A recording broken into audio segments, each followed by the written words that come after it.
ప్రశ్నించినప్పుడు కూడా ఆ రోజు అక్కడ ప్రెస్ మాట్లాడినా వచ్చింది. మళ్ళీ ఒకసారి ఈ సందర్భం కూడా తెలియదని ముఖ్యమంత్రి గారికి విజ్ఞప్తి చేస్తున్నా. దయచేసి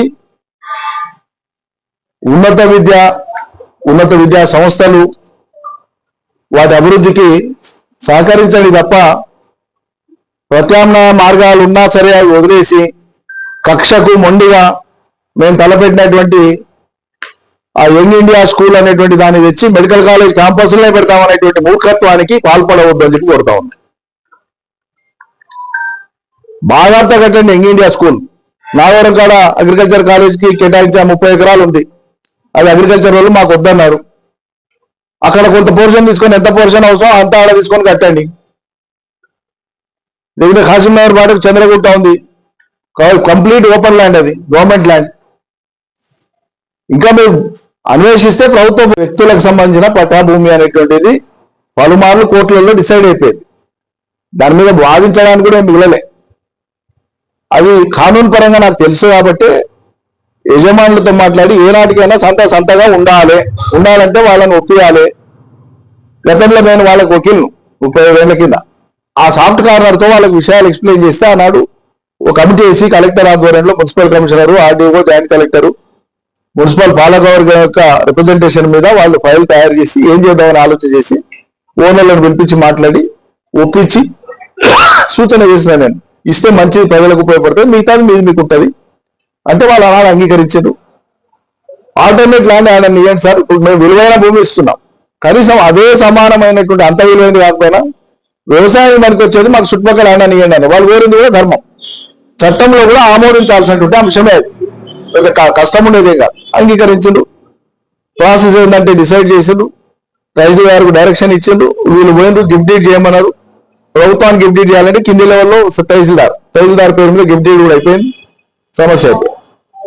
ఇది అయిపోగానే ఎన్నికలలో లబ్ధి పొందడం కోసం లేలే ఇది ప్రైవేటుది కాదు, మొత్తం సర్కారుదే, ఇది గోమాలు చేస్తున్నారు, ఈయన కబ్జా చేస్తుందని చెప్పి నా మీద అపవాదులు మోపి ఎన్నికల లబ్ధి పొందినారు.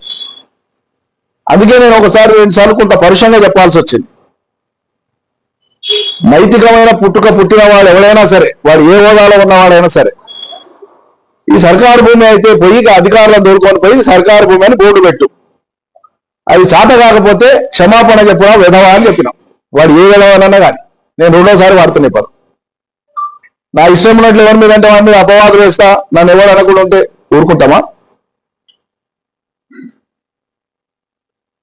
రాజకీయాల కోసము నీచమైనటువంటి ఆరోపణలు చేస్తాం, మాకు చెల్లుబాటు అయితే ఊరుకుంటామా? సందర్భం వచ్చినప్పుడు దేంతో పోరాలో దాంతో పడతాయి. ఇది ఇట్లుండగా నెల లోపల కూర్చు చేసుకుని కట్టిస్తానే కూడా చెప్పిండు. సరే, అవన్నీ అయిపోయినాయి. Simple issue.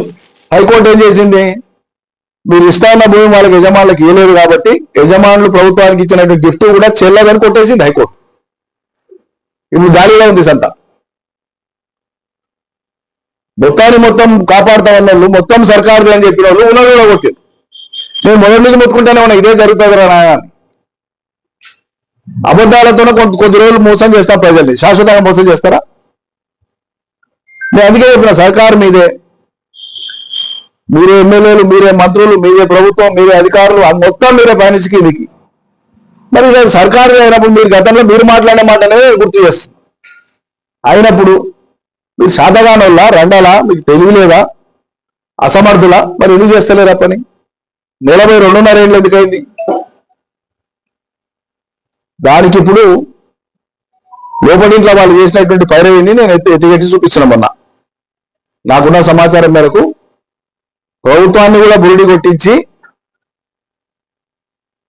దానికి ప్రత్యామ్నాయ భూమి 30 ఎకరాలకు 30 ఎకరాలు ఇచ్చేటట్లుగా, మరి ప్రైవేట్ సర్కారుది అయితే ప్రైవేట్ వాళ్ళకి ఇవ్వాల్సిన అవసరం లేదు కదా, సింపుల్ లాజిక్. వాళ్ళ ప్రైవేట్